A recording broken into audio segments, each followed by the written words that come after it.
Hello, everyone. Welcome along to the BVI Pilots podcast. We are back with another episode here to speak with Andy of Talking Flight Monitor to discuss some changes to the structure of TFM going forward, to discuss the direction of TFM with regard to First Officer version 5 and those developments, and anything else, to be honest with you, that we decide to throw in. So I guess let's just start out, Andy. I think the last one we did was about 4 months ago. So I think, right then we were in the middle of the fall survey cycle.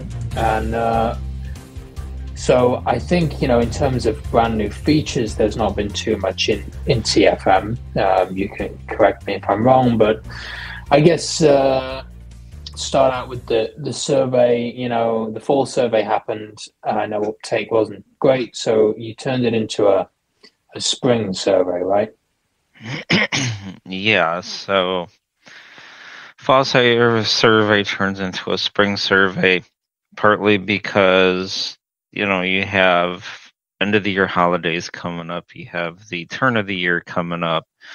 A lot of people are paying more attention to things like school, work, family, whatever they got going on, and not TFM. Of course, it's probably the last thing on their list of things to pay attention to.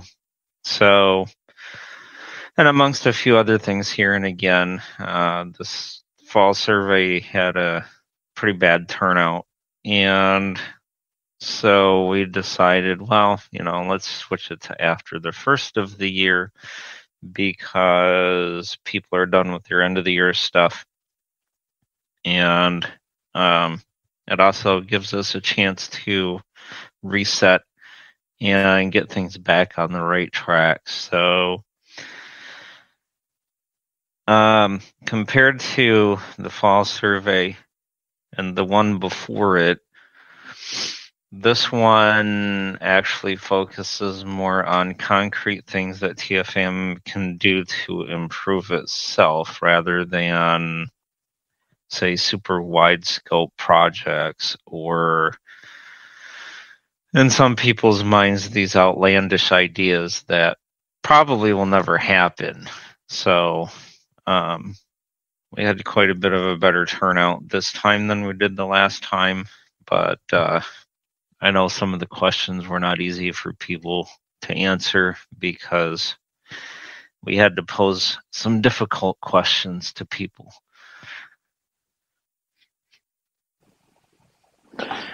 Okay, good to know. And obviously, one of the polls that you had done was about previews, and to see if people wanted that, and they overwhelmingly did. So tell us a little bit about, getting previews back up and running and what people are going to be able to do with them now.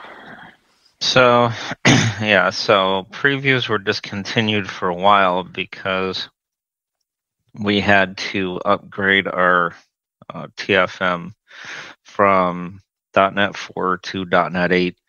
That's 4 major versions and roughly 7 years out of date. So we couldn't just keep putting previews out there, because when we pulled the plug on what we call first gen TFM now, the entire thing busted. Like, there was literally no TFM at all anywhere. So we had to slowly start building it back up, doing some conversions, and with TFM not working and it being totally busted, we couldn't just put it out there in a preview somewhere, because people would expect it to work. It wouldn't work, and we would have a riot.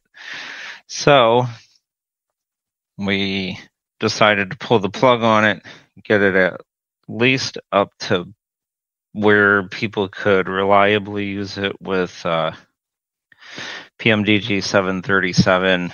And we then decided to say, okay, well, here's some source builds for you. You could build the source code. It's probably going to be better for us, and To be honest, it probably still would be better for us if people were able to do that, because we're not focusing on something that happened 3 builds before, when we could be focusing on what's going on right now. But in either case, people are crying for these previews to come back, so we thought it stable enough to bring them back. Now, as a result of previews coming back, it's the same stuff as it was before. Use them at your own risk. They're pre-built for you, so you download them, install them, and you should be able to run them. And there is the change log and the release notes on the previews page of the website, just like it was before. Now, where the differences here lie are, it's not the same as it used to be. Like, TFM is different than it used to be, because the user interface elements that we use now are a lot different than what they were before. So it would improve performance. It's more accessible. It's more lightweight of a user interface, so it doesn't feel so heavy. And there's not as much lag going from one thing to another. We're able to do a lot more with it. So, for an example, a noticeable thing in the 737's panels. Same command, left bracket, Control P, and then a whole bunch of things that are different. First of all, you can search for controls. You can search for panels. You can rearrange your panels. How about that? If you don't like the order they're in, put them in the order you want them in. Each panel has different tabs on it, and one of the main things it has is an indicators tab on each one of the panels. That way they're there if you need them, but they're kind of tucked out of the way, so they're not cluttering up the whole entire user interface. One of the other main things on these panels and throughout TFM, you'll find toggle buttons. Now, in the previous version of TFM, it would say something like, heading select on. This is literally the text you would find on the button. So you'd press it and it would say heading select off. Well, now if you press in the heading select button, it just says heading select toggle button pressed. And if you press it again, it'll say heading select toggle button not pressed.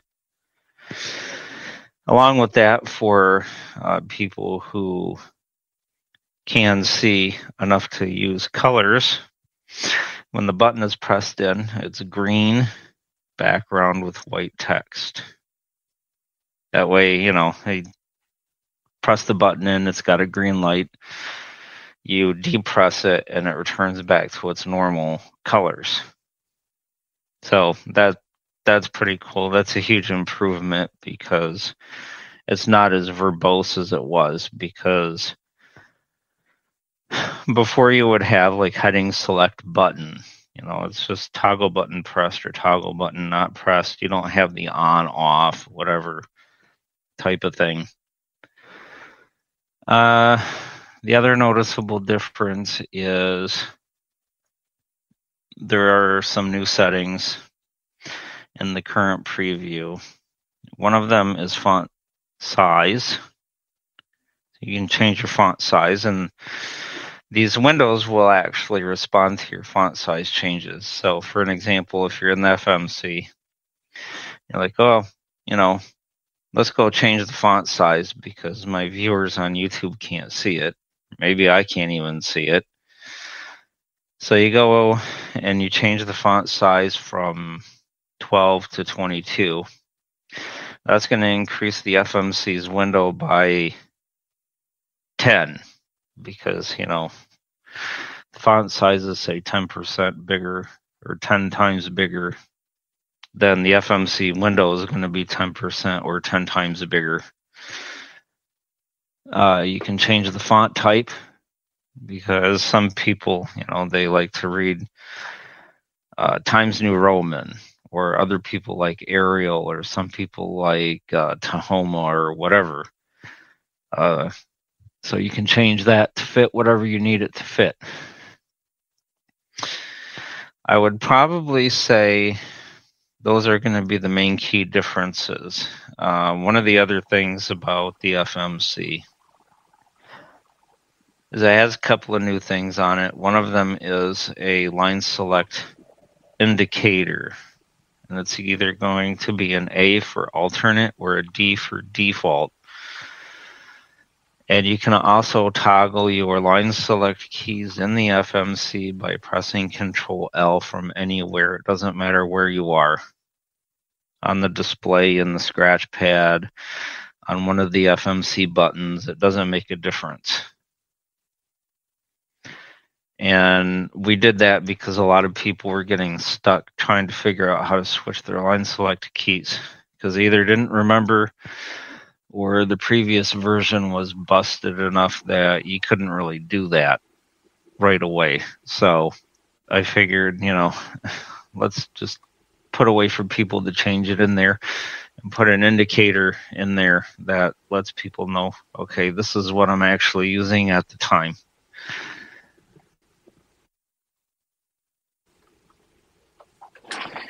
Right, so quite a lot in there. I mean, how big of a jump do you think this will be for someone from the release version?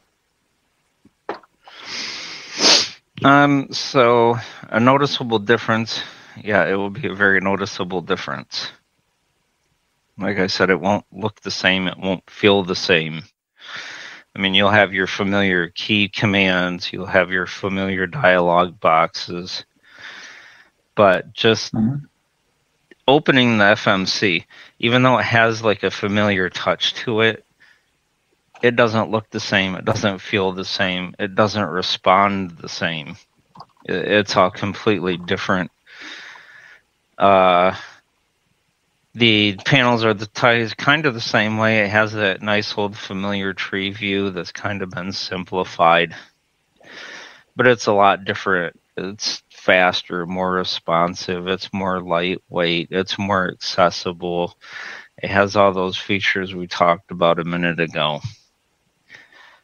So even though it's got this familiar touch and you'll recognize it, it's something totally different. Very nice. So from the spring survey, did you kind of learn anything else? Were there any standout points for you from the feedback? So when we consolidated on the answers, we found that most of the people who answered the survey said they used P3D. But on the other hand, most of these people who use P3D said that they could care less if they had support for it. Now, it's kind of interesting. Well, okay, most of the people who use it say, drop it if you want, we don't care. Which is a lot different from what we've gotten before, because the mixed results that we've had before, whenever we've asked, has either been people don't use it all that much, or people say just drop it. We wish we don't even have to answer the question.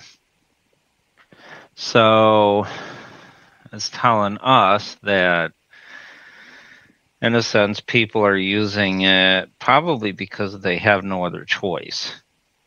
Yeah. It's kind of like I'm using it because I don't have much of a choice to use it, but I wish I could get rid of the thing. Yeah. Well, soon, hopefully. Right. So nobody used there was a question on there, do you use payware or freeware? Because that's going to help us decide where to put our efforts in how-to guides or videos or whatever. Nobody used freeware. Everyone that answered said they use payware. So, going along with the two previous answers, it basically says we're using it for PMDG long haul, but once that is not required, goodbye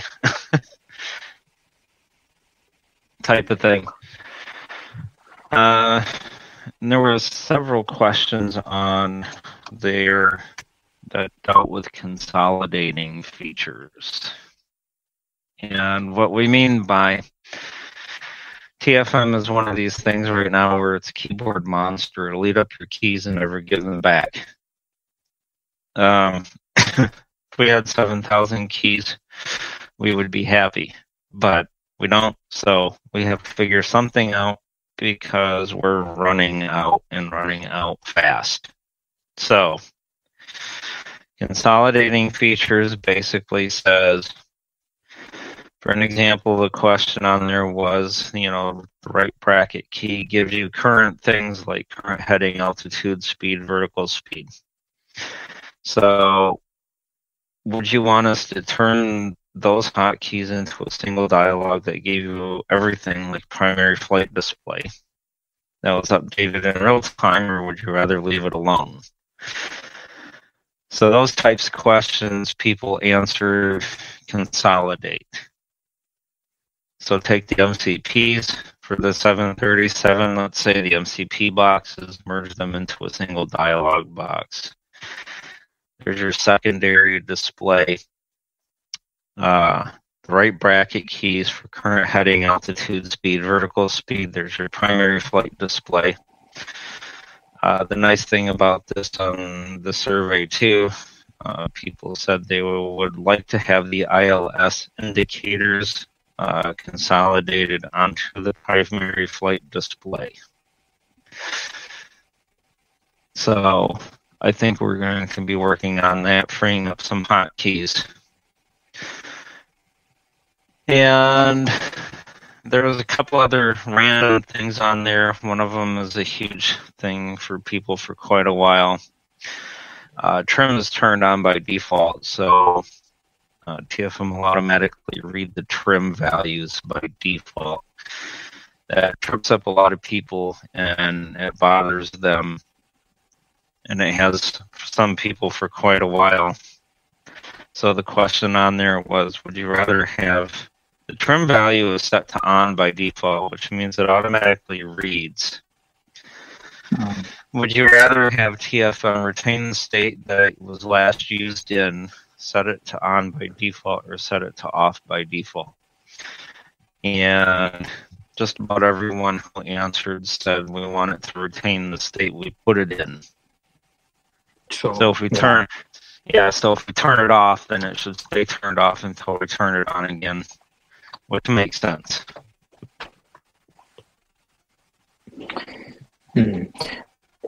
Right. So with regard to the consolidation features, how do you think you can balance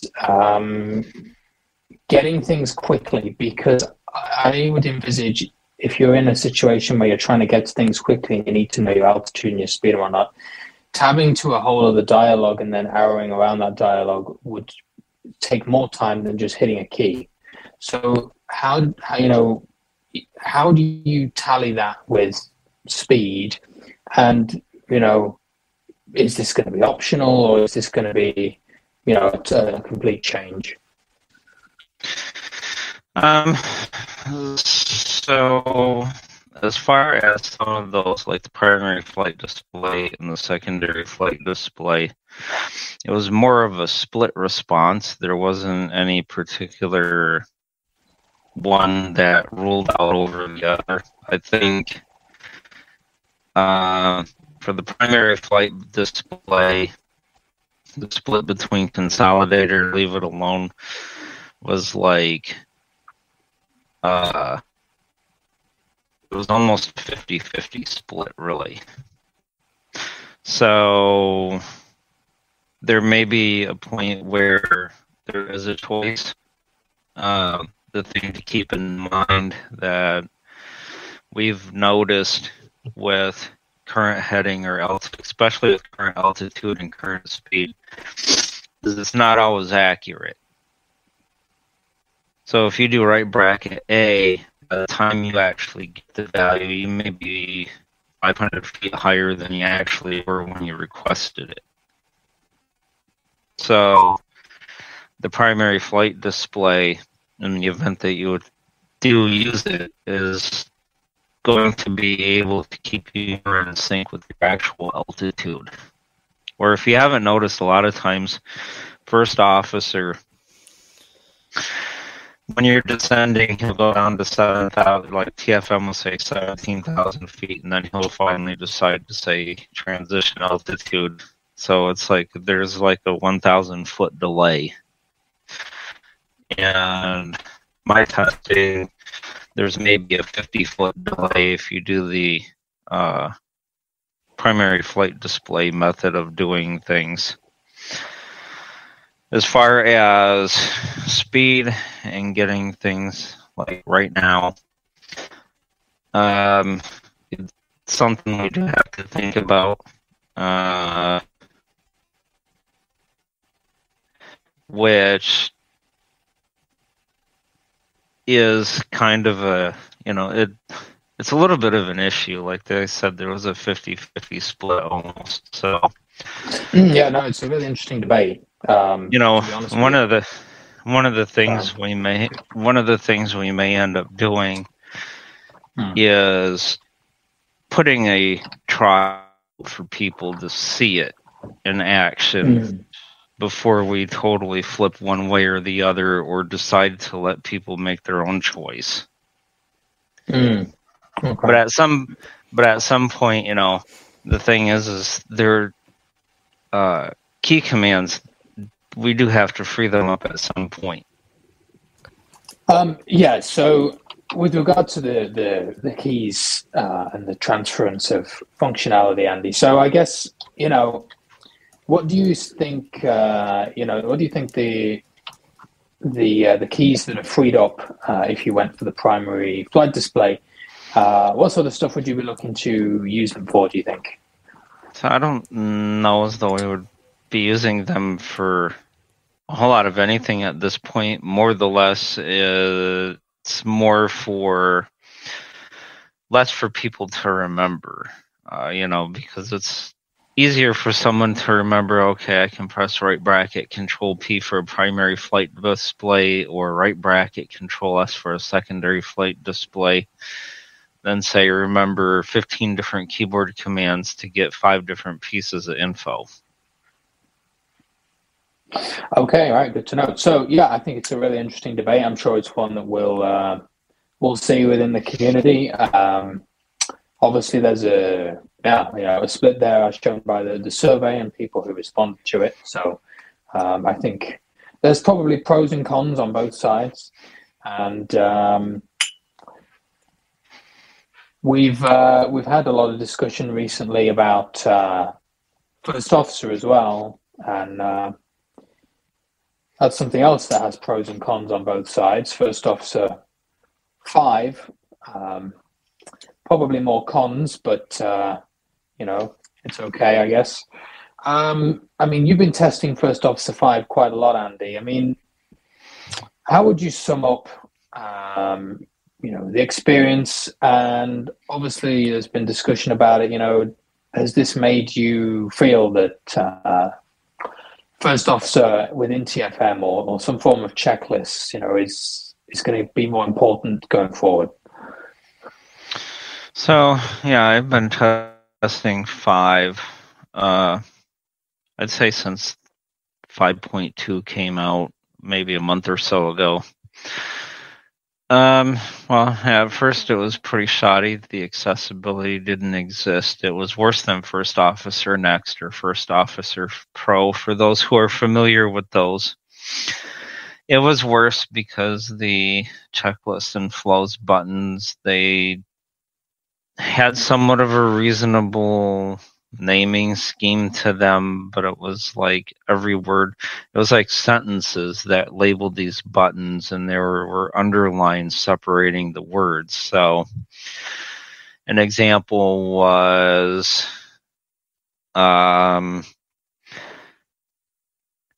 before underline, the underline line, underline end, and underline after underline take underline off button. You know, it's like weird stuff like that.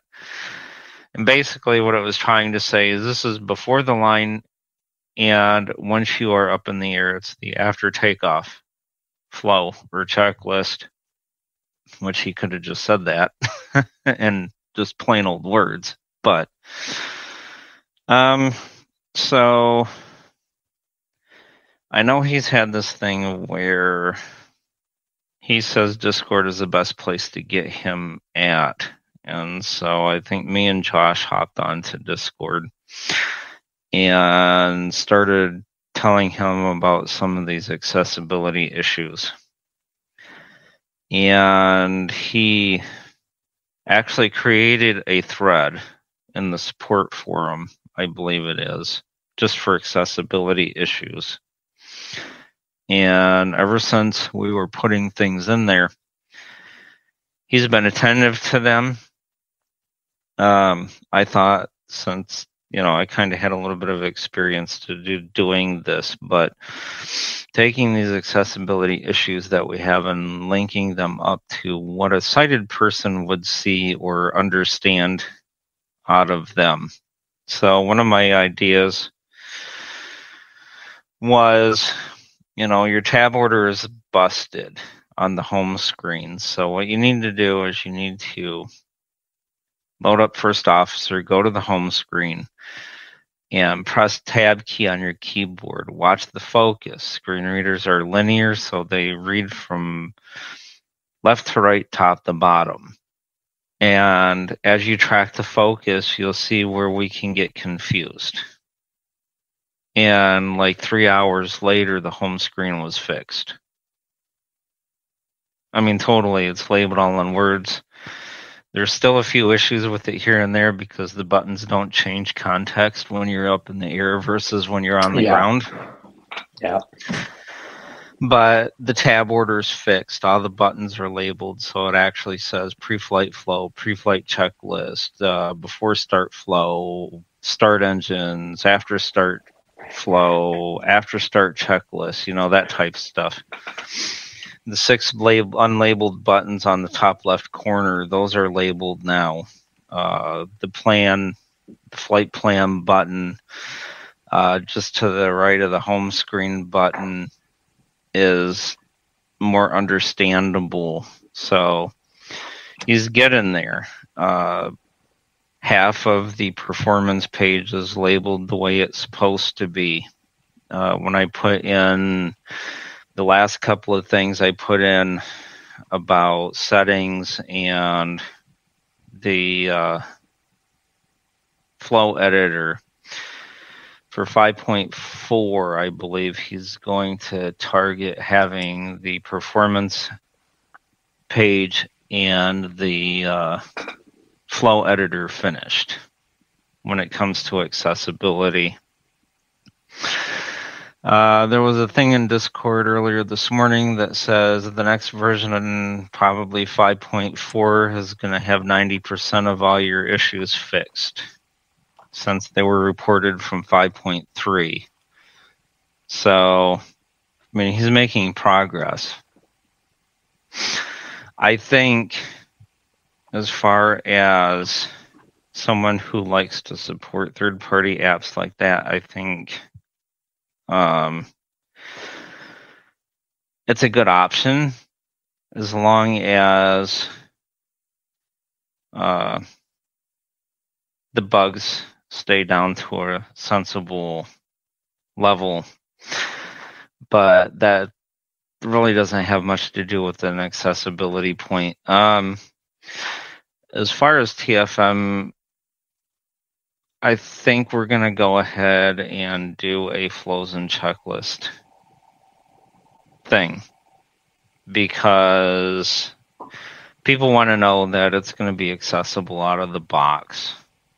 And maybe reporting a bug is a second-hand issue as opposed to reporting an accessibility issue being a second-hand issue. Because you're always going to have bugs in software, right? So, but the main thing is you should not have to fight for accessibility. So I think that's where we are going to stand with that.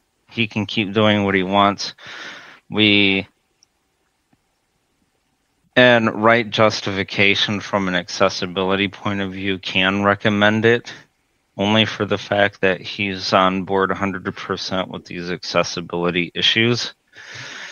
And there will always have to be someone in his Discord server poking him about, this is the right way you're supposed to do things. Because if you don't, then things could get lost pretty quick. So I think that's probably where we're going to go with that part. Right, yeah, for sure. I mean, I think one of the things that people realized was the extent to which we are reliant on this one guy with this one piece of software, and the precarious position that could leave us in. Obviously in this case he's been attentive and is actively working on this. And we need it to get better. We do, because in the immediate future we've got the 777 coming up. It's something that we've always relied on, but we can't necessarily rely on it being stable accessibility wise. Mm-hmm. I mean, in terms of the 777, we just today got some flight deck preview screenshots. There's talk that it's probably going to be out in the next few months. We're going to get the inevitable questions, so I guess we'll just preempt them. I mean, obviously, what are the plans for that, Andy? I mean, First Officer's probably going to be working on something for V5. TFM obviously doesn't have all the 777 panels right now. Do you plan to immediately kind of snap to that and try and get minimal but usable support in there, or are you going to kind of totally leave it alone, or what do you envisage for that? So let's back up and reverse slightly a bit with First Officer. So the newest news with First Officer is that he has removed support for the PMDG series of anything whatsoever. Well, I can say that much because somebody did it yesterday, but I assume he's going to. Well, in 1.2.18, PMDG support has been removed. This is the last version of First Officer. Next that supports PMDG stuff is 1.2.17. After that, we are required to use 5.3 for PMDG stuff. Yeah, so this is why it's on the version thing, because someone did download the latest version the other day from the website. So I don't know if he's got a different version up on the First Officer website, I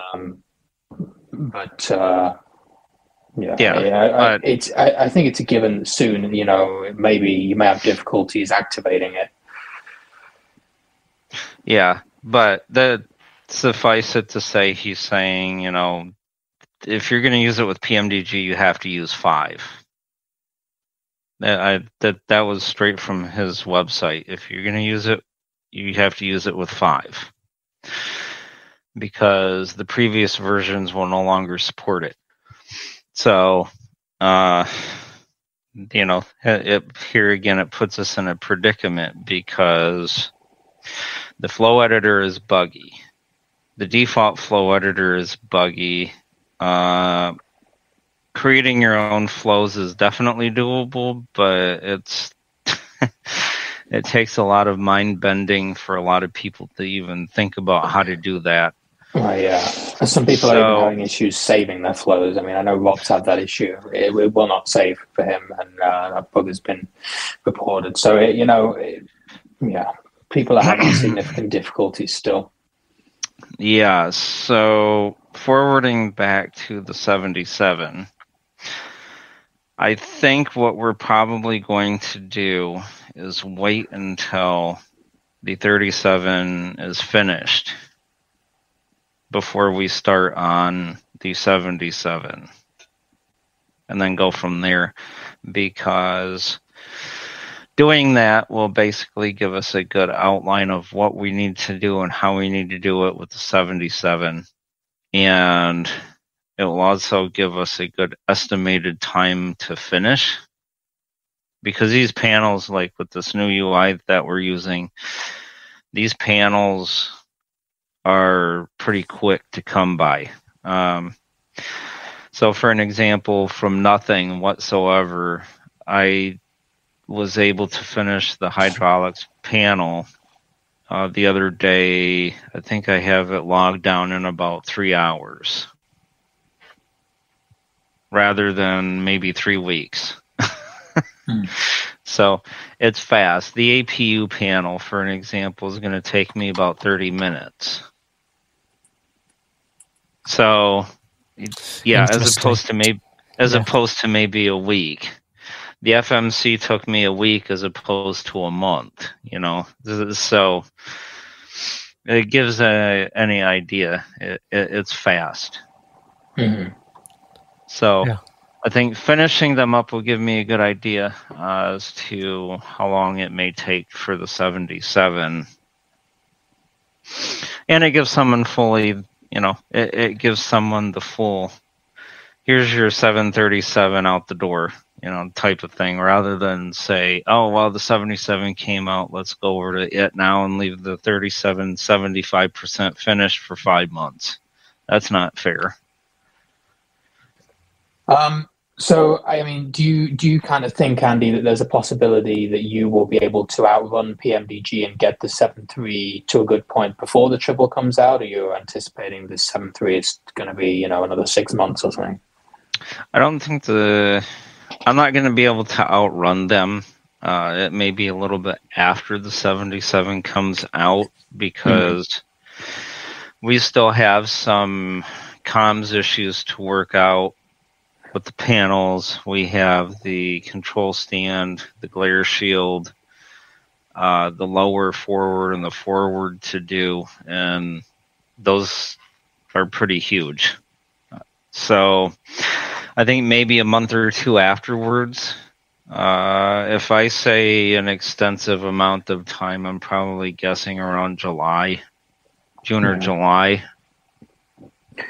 Well, I would assume, I mean, the thing is, we're also going to be waiting on first officer if people want that. You know, that's not going to be immediate. And I would assume we might be waiting on FSU IPC as well. And just because, you know, people have got to remember, PMDG are notoriously deceptive with these deadlines. I mean, they haven't set any kind of deadline, and just because there's screenshots of a flight deck, you know, that does not mean that it's suddenly going to be released in a few months. There could well be delays. You only have to look at other add-on developers to see whether they promise dates and then they come and go. I think, you know, I think Phoenix promised their new Airbus products in December, and here we are in nearly the end of January. So, you know, these high-end add-on developers, very much things are not set in stone for them. So we'll have to see how that goes. Well, and the other thing you got to figure too is when the 37 came out, they didn't release the 30. Well, because you have the 36, 37, 38, and 39 that they put out, but they didn't release the SDK the minute the 37 came out for everybody to use. It was a month or two at least before they could get that in, because what they did, they made sure the plane was done right. And then once the plane was done right, they turned on the SDK, made their adjustments for their beta testers. And then once that was finalized, they said, here's the SDK part. So I'm guessing, you know, it's all guess, but I'm guessing the 77 will be close to the same thing. Yeah, potentially. Yeah, I think it's worth getting that expectation out there so that people know. they're not going to see that the PMDG 777 has released and immediately think that it's going to be available, because we are kind of dependent on several other factors, as we were with the 737 as well. Yeah. Right, yeah. So, I mean, is there anything else that you wanted to discuss with regard to new upcoming features or anything, and then we can get into the new model with Inspiragon? So the other things that I wanted to mention here is P3D support. And the way it looks like P3D support is going to go is we will continue to support it as much as we can if it doesn't drag us behind with the 2020 stuff until second gen TFM is officially released. And then after that, any future previews, I don't think will probably support it. That doesn't mean we're going to pull a plug and it will turn it all off and break everything. It just means that we will no longer actively fix anything. We will no longer actively write anything new for it. So in that particular case, once those previews start to come out, it'll be 2020 and 2024 all the way. And if your P3D starts to break, then there's nothing we can do. Mm-hmm. Mm-hmm. Yeah. And certainly you won't be the only one. Lockheed Martin won't be updating it either. Version 6 is the latest thing, and we all know that version 6 is pretty useless to us. Yeah, and the other last thing to note is the official release. If you go to talkingflightmonitor.com/downloads, that's the official release. That is the last version of the first gen TFM. So we are no longer working on it, and we will not add anything new to it. We will not fix anything new in it. The current previews, which are at talkingflightmonitor.com/preview-releases, is the second gen previews.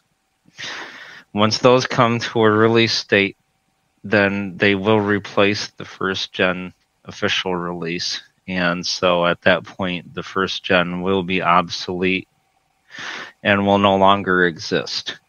So I just wanted to let people know about that. Great, yeah.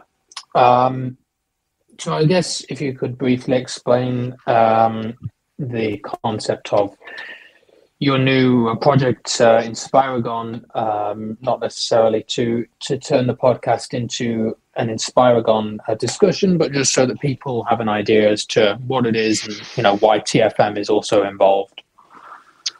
Yeah, so Inspiragon is a business I created, and what it does is it creates accessible developer tools. So if you're a software developer and you are visually impaired or blind, this is the thing for you.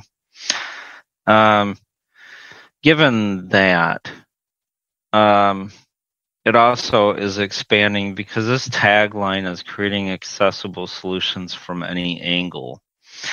So it could be developer tools, it could be gaming, it could be simulation, it could be training tools, consulting. It doesn't matter. It doesn't make any difference what it is.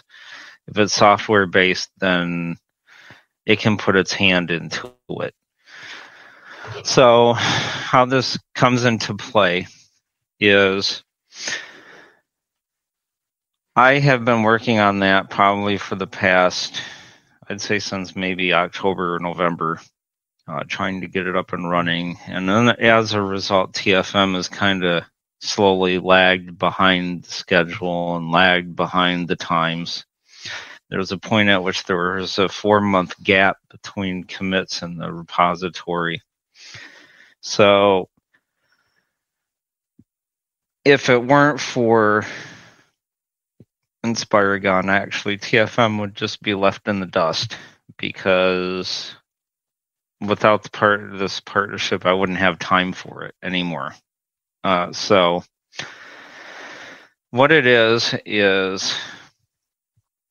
Inspiragon has partnered with TFM to say that it will cover some of its development expenses and give TFM 3/4 of my time to work on TFM related issues in exchange for revenue on paid add-ons for TFM. So basically, Inspiragon is saying this: look, I'll cover some of your development costs. I'll donate the time for this person to work on TFM related issues.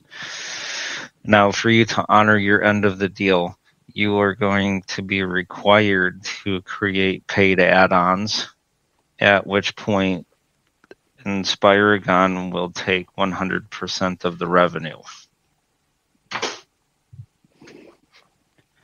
Okay. I guess just to probe this a bit then. So Inspiragon is your business, right? Yes. Is it totally you? So you're the only stakeholder? Yeah. At this point, yeah. Okay. And, when you say that Inspiragon for the foreseeable future is going to cover some of TFM's development costs, I appreciate, I don't know how much information you want to give about that, but,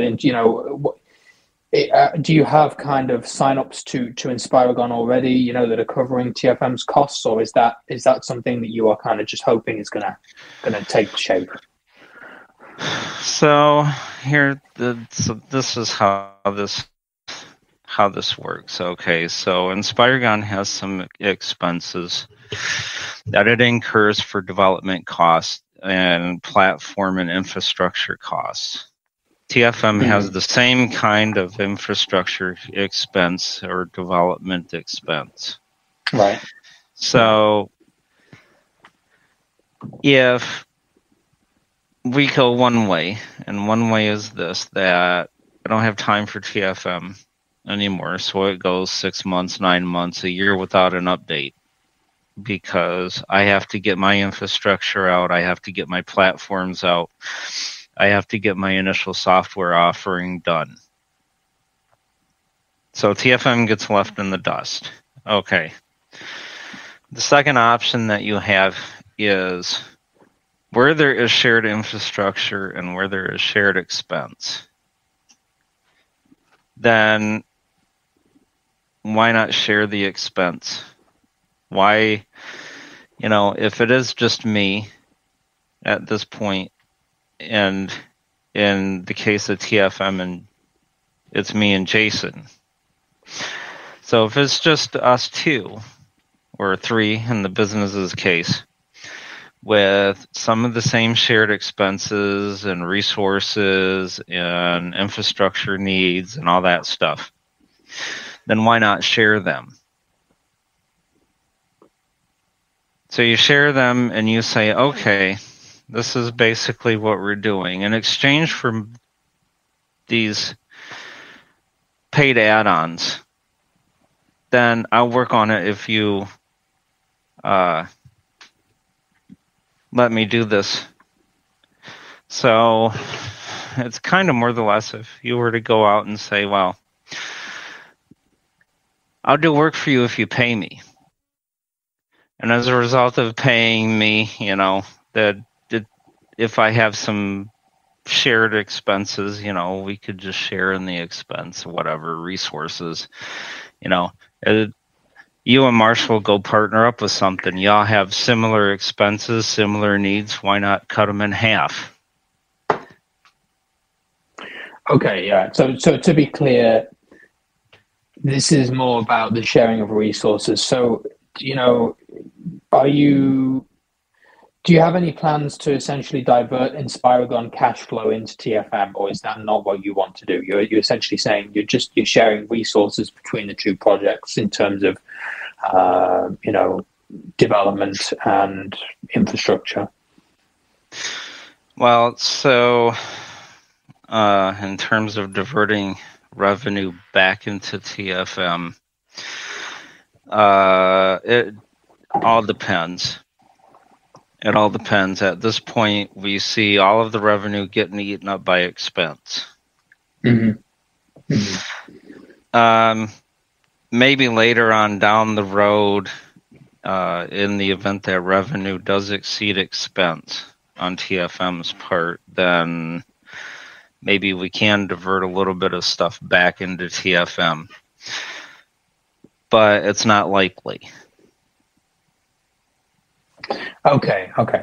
But then, so the other way around, of course, is that this is what Inspiragon is doing for you. But if we move a bit further down the line, the idea is that TFM will do something for Inspiragon by producing paid modules.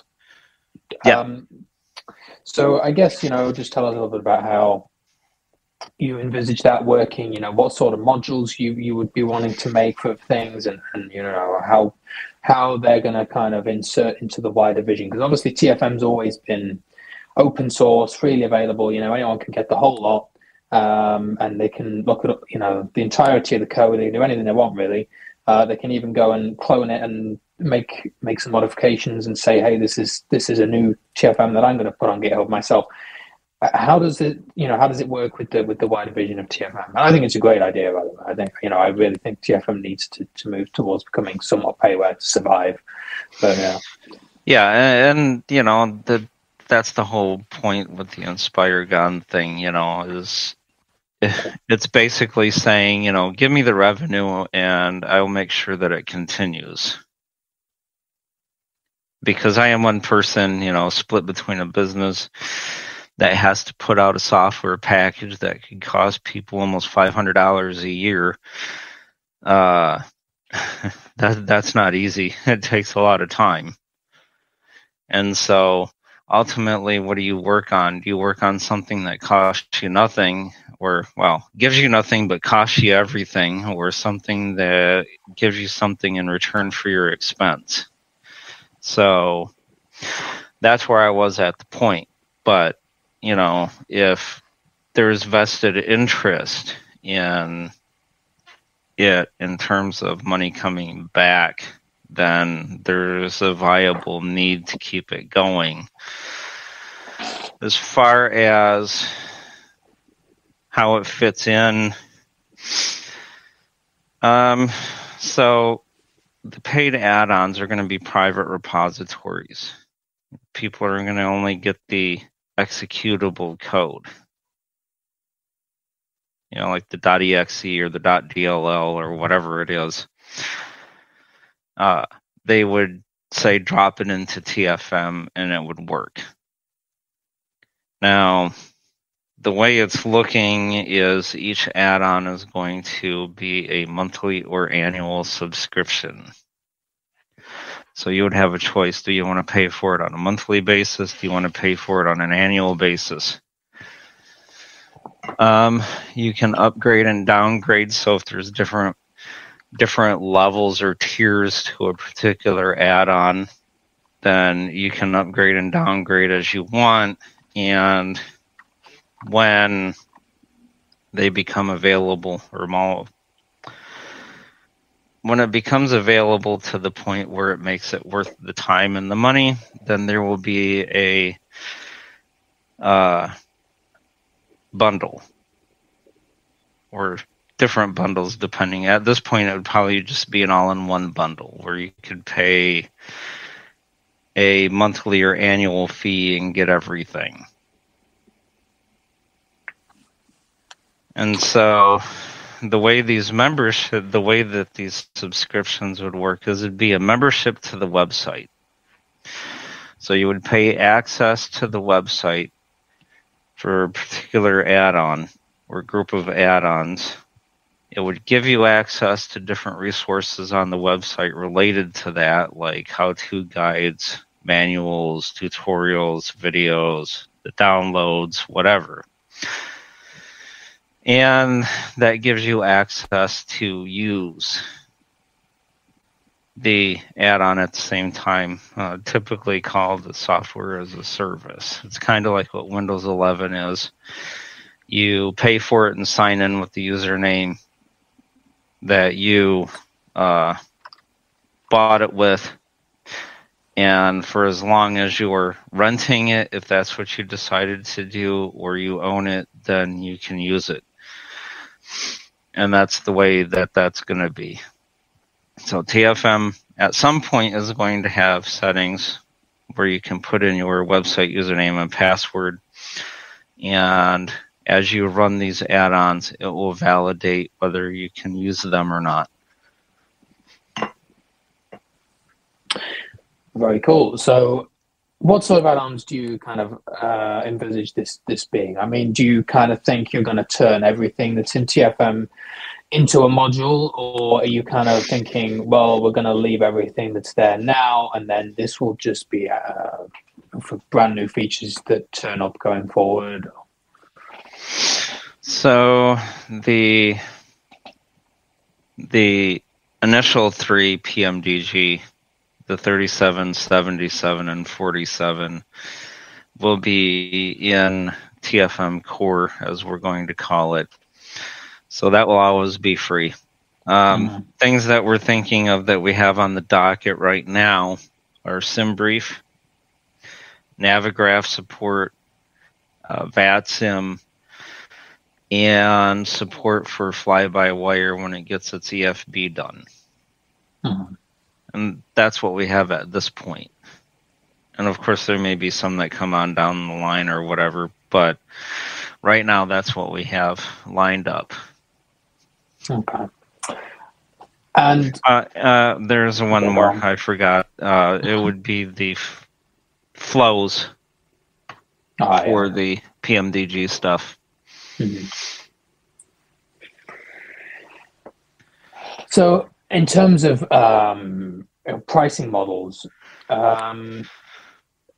probably too early to say, but how do you kind of envisage creating pricing models? Because obviously it's very difficult to quantify time, your time, but also the value of an add-on, because obviously the value of a fly-by-wire add-on is probably greater than I don't know, a Navigraph add-on.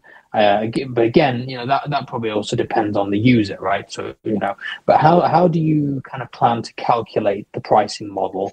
Because TFM obviously has pretty much the only market share in this this area. So theoretically, you could charge, maybe not whatever you want, but you could charge a great deal, and people would really be forced to pay for it if they really wanted that.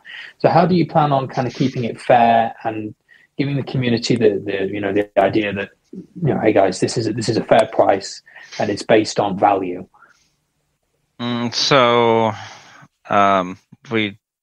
Pricing models are too early to tell at this point, but like you said, you want to be fair and give people a decent price, but you don't want to rip yourself off either.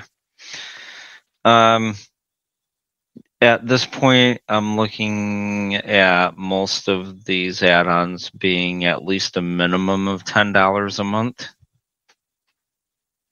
I don't see most of them for like the VATSIM add-on, for an example. I don't see that going much past $10 a month unless we rewrite vPilot's whole entire feature set. But I don't see it going anything below that, maybe $9.99 a month or something to that effect. Because you have to weigh out how much expense did it cost versus how much are you going to have come in.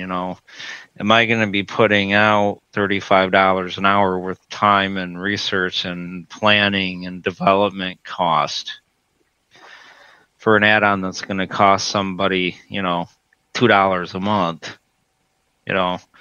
So if I put a total of, just say for an example, of $300 getting this thing out the door, and my total annual revenue coming in is going to be $50. Yeah. It's way underkill. But, if you say, well, okay, if it costs $300 to put it out and you're bringing in $290 a year, then the first year is going to pay for itself. And then every year after that's going to be maintenance costs and flat out revenue. So, you figure the typical expense of hosting plus hourly wage, that typically is what goes into it. I normally charge things that are like nonprofits or whatever. It's like 30% of my normal fee. Normal fee for someone is probably going to be around $100 an hour. So if you figure between 20 and 30 is probably fair.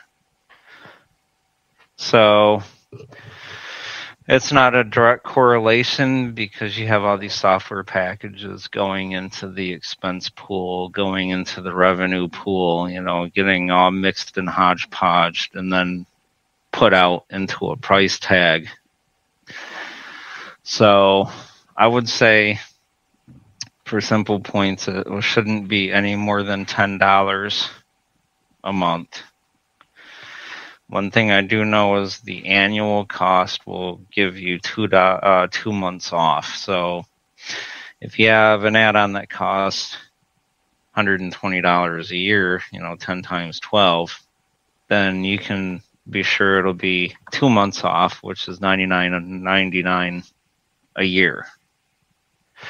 So, and that doesn't go for just the TFM stuff. It goes for the other stuff that I'm doing too.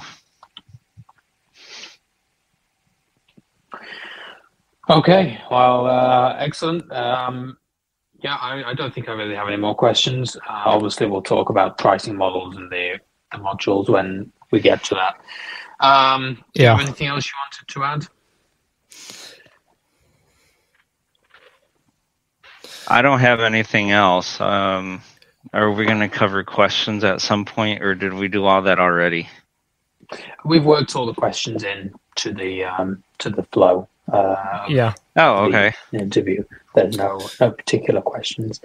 Yeah, I mean, the only thing I would, the only question that really pops into my head at the minute is like, for example, if somebody knows they don't want to use a particular add-on for a certain period of time for whatever reason, do they have an option to, like, would they have an option to maybe pause the subscription if they knew they weren't going to use the add-on, or do you still have to, because I know some companies give you that option, or do you still have to pay for that subscription, and also can you cancel at any time, or would you have to be committed for a certain number of months or years or whatever before you could get out of it?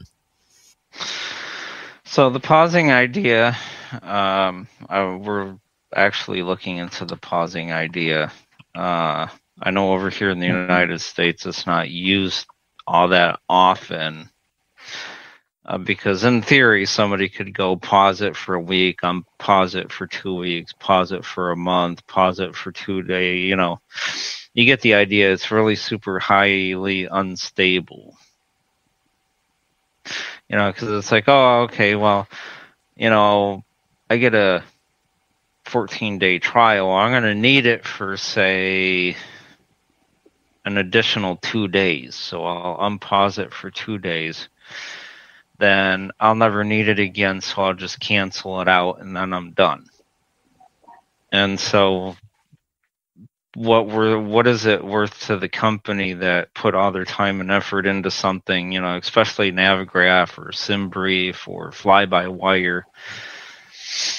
It wouldn't be worth their time or effort to get $15 out of something that they output $1,500 to make. So we have to figure out if the pause and unpause thing is going to work. As far as canceling the subscription, you'd be able to do that But the way the infrastructure works is you would be required to fulfill your current term. So if you're on a monthly and you're halfway through, you can cancel it, but you still have access to it for the last half of the month. Yeah, sure. Makes sense, yeah. Or the last 4 months of the year or whatever it is.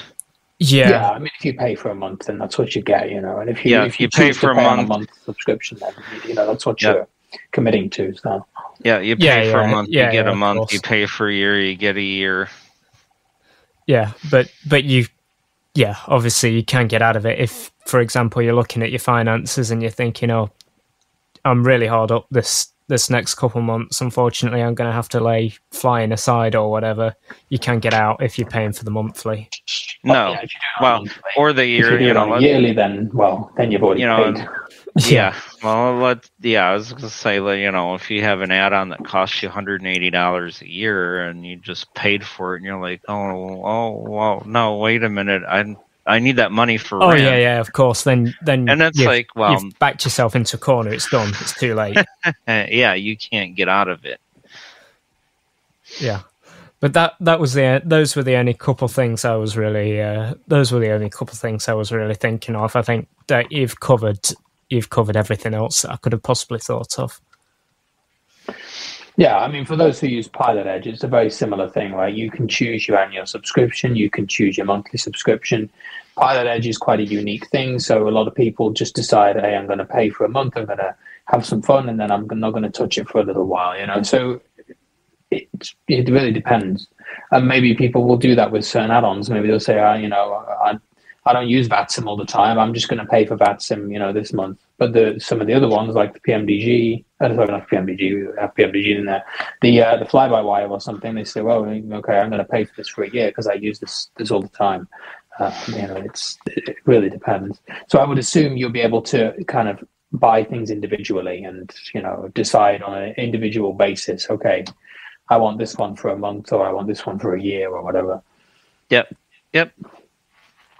Yeah, it makes sense. The best thing I can do, and I don't even remember where I picked this up, but if something does not give you a free trial period, and you want to see if it's going to be something that suits your needs or whatever, only pay for a month. Yeah. And if it suits your needs and you feel you're going to use it for longer than a month, then you evaluate whether it's going to be better for you to do it on a yearly basis or on a monthly basis. And then you can just go from this, say, okay, well, after this month, I actually kind of like this. I think I want to keep paying for it. So you just upgrade to an annual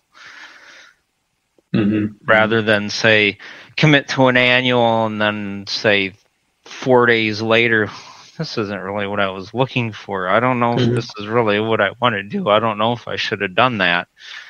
Yeah. And then be stuck with a $180 bill for the year. Yeah. Okay, great. So that all makes sense. And I guess, one question people might have is, when do you have a timeline for this whole thing? Or obviously, a lot of these modules are not yet even created, or they're started out. So no, they're not. And so the current status, we're working on our infrastructure and the website and things like that. So, infrastructure takes money, it takes time, website takes time. And so, we need to make sure that that's going to be what we need and how we want to go first, get some testing done and things. At this point, we don't have a estimated target, but when it comes closer, we'll let everybody know. Okay, awesome. Well, thank you, Andy, for joining us. Any questions, as usual, they can send. Well, let them know where they can send them, I guess, to you, and then we'll go through the BVI contact. Yeah, so we are at this point, as part of this partnership, we're actually making a Team Talk server, or not a Team Talk server, I'm sorry, a Discord server. Mm-hmm. And so this may be another one of the, I think probably one of the other changes that we make. So, and as far as reporting bugs and requesting new features and things like that, GitHub seems to be like this distant, disconnected, disjointed type of thing. People don't like it for whatever reason. And people have to, they have to create a billion accounts to do just a couple of different things. So, what we're actually thinking of doing is having a bug reporter, a bug tracker inside of this Discord server. And so people could go and, there'd be text channels in there for people to use for each one of the add-ons, TFM core, all that good stuff. But there'd also be a centralized bug tracker. It'd make people feel closer together, maybe more at home. I don't know. But I've seen it work a lot better for other places. And so we're working on that, and we will let people know when it comes close to being ready for business. Okay, and for the moment, can they still email you? So until then, there's talkingflightmonitor.com. There's a contact form there. Fill it out. You also have info@talkingflightmonitor.com that you can send directly send an email to. There's talkingflightmonitor.com/downloads, preview releases on the website. There's the blog, youtube.com/@talkingflightmonitor for the YouTube channel. The business website is inspiragon.com. I think we can put that in the notes somewhere because it's interesting to spell. inspiragon.com. And that does have an active website. It's a WordPress. It kind of scarce and sparse at the minute, but it should be filling out sometime soon. Email support for any potential add-ons at this point is support@inspiragon.com.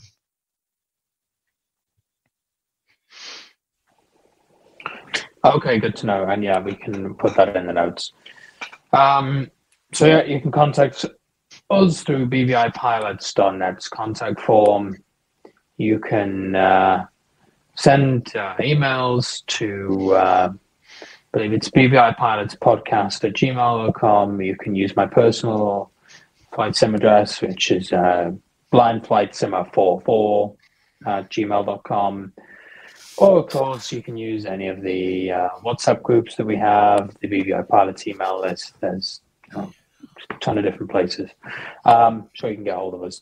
So, I think that pretty much does it. So thanks very much for coming along. Yeah. And thank you, Declan, for I'm sure we'll me. do one soon. Yeah, no worries. I'm sure we'll have another one at some point, yeah. In the next few months, yeah. Yeah. Okay, great. Well, thanks everyone for listening, and we'll see you soon. And with that, another BVI Pilots podcast has landed.